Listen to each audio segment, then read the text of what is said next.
Hey everyone, welcome to the Optimal Athlete. As usual, this content has the goal to provide as much value as possible in the less amount of time. Just before we start, I want to thank the sponsor that make this content possible. Felt, DT Suisse, Laboratoire Riva, Plaisir Gastronomique, Rule 28, I2P Informatique, Shimano, Laser, Subaru Rive-Nord, Jean Sanson, Maison Bonneville, Unique Atelier Vélo, FSC, and Silka. Thank you very much for making my career possible and this content available for free. So without wasting any more time, let's jump straight into it. So this month, as usual, the content will be divided into 5 parts. So for the first part, we're going to be looking at my way of training during this winter. As you'll see, is super varied. And I'll tell you how I do it, but also why I think it's working very well for me. Then we're gonna move to the energy tip of the week. This week I'm gonna tell you about my special pre-sleep drink that I pretty much always do to guarantee a better night of sleep. Then we're gonna go to the book suggestion of the week. This week it's a classic. We're gonna be visiting Discourses by Epictetus. Then we're gonna go to the technology that enhanced my work this week.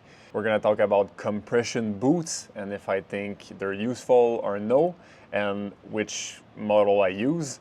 And then we're gonna finish it off with why being well adjusted to our current society is maybe not what you want.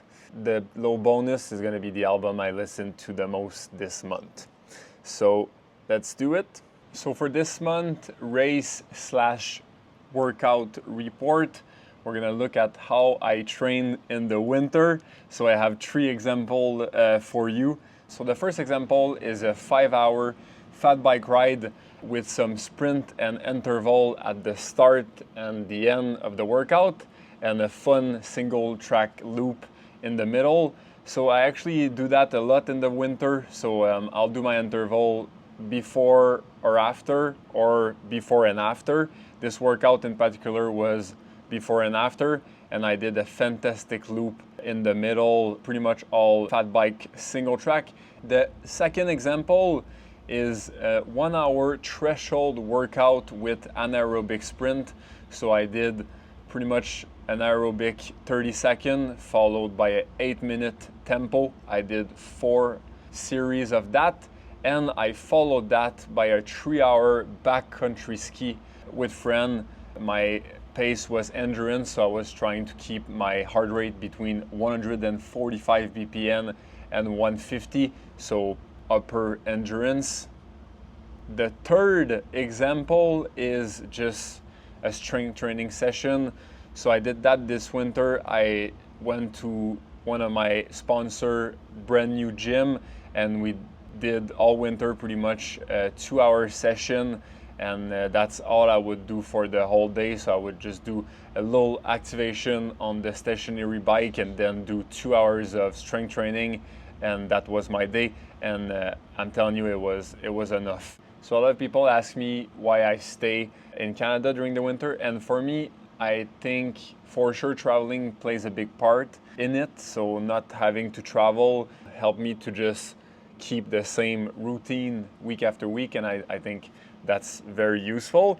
But I also think in terms of variety, it's helpful. Like all year I do pretty much only cycling, and during the winter, by mixing it up, I just feel better. I feel like my shoulders are more open because of the skiing, and I also think in terms of like longevity in the sport, it's pretty helpful. So for me, it's actually pretty easy to hit my goals. So I'll do the specific work on the fat bike or on the trainer, and the rest of the endurance I need to do, I'll do it hopefully with friends, and I'll do it on skis. And like I said, I'll add a 2-hour strength training session every week. And for me, that keeps the winter super diverse and super interesting and fun. So the number one takeaway is not being scared of using RPI, so rate of perceived exhaustion. I would say that at first on the skis it was a little bit harder to estimate exactly in what zone I was, but now at the end of the winter, I can do a 3-hour ski and pretty much be in plus or minus 2 BPM of my target. So it's like everything, you get better at it, and I think knowing how you feel and knowing exactly how this translates to actual number is pretty helpful, especially in racing when you cannot look at your Garmin every 2 seconds to see if you're in the right zones. So I think there's good value in knowing your body and your body sensation a little bit more.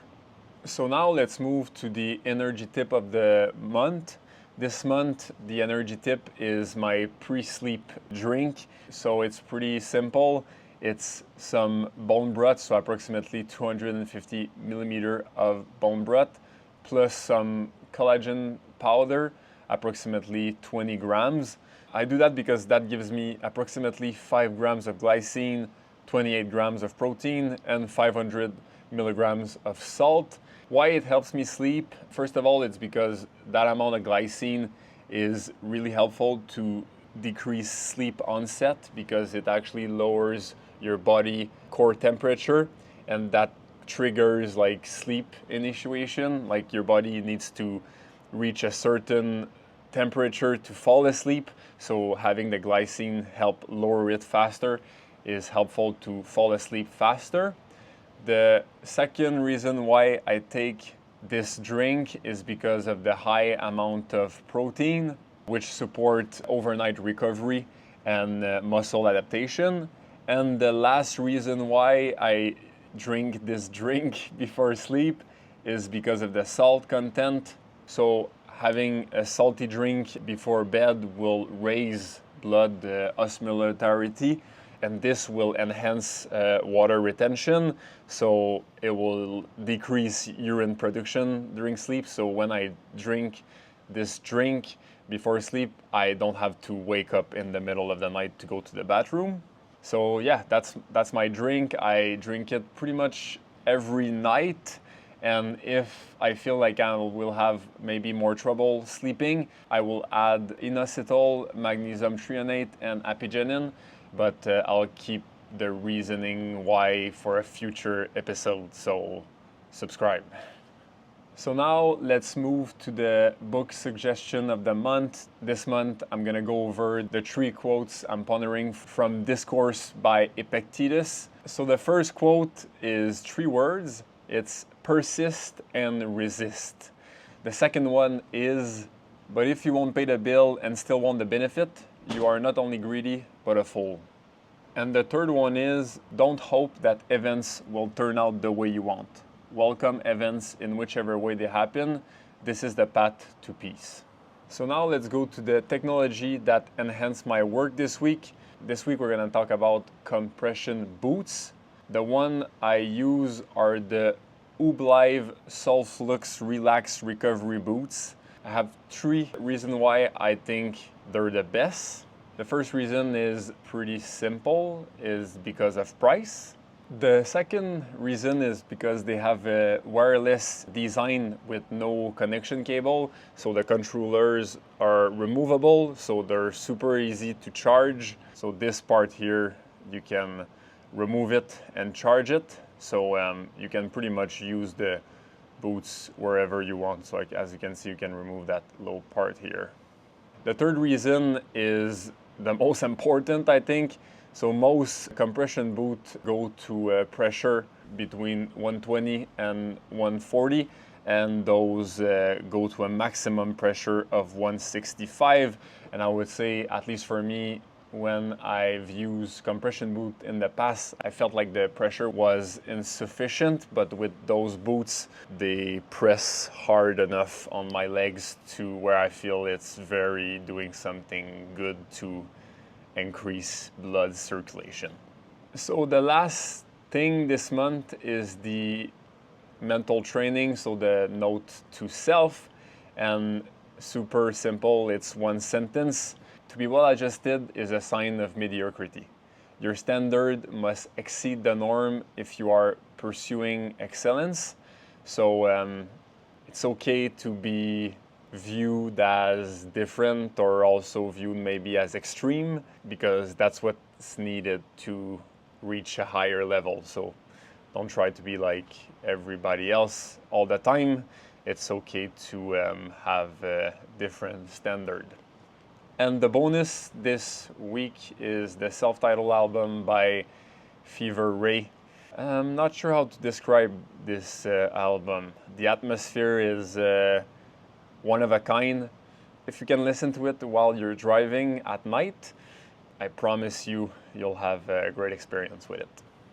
So that's pretty much it. As usual, thank you for listening. Thank you for your attention. I don't take it for granted. If you like the content, please share it with one of your friends if you think it can benefit his life. And that's pretty much it. I'll see you next month.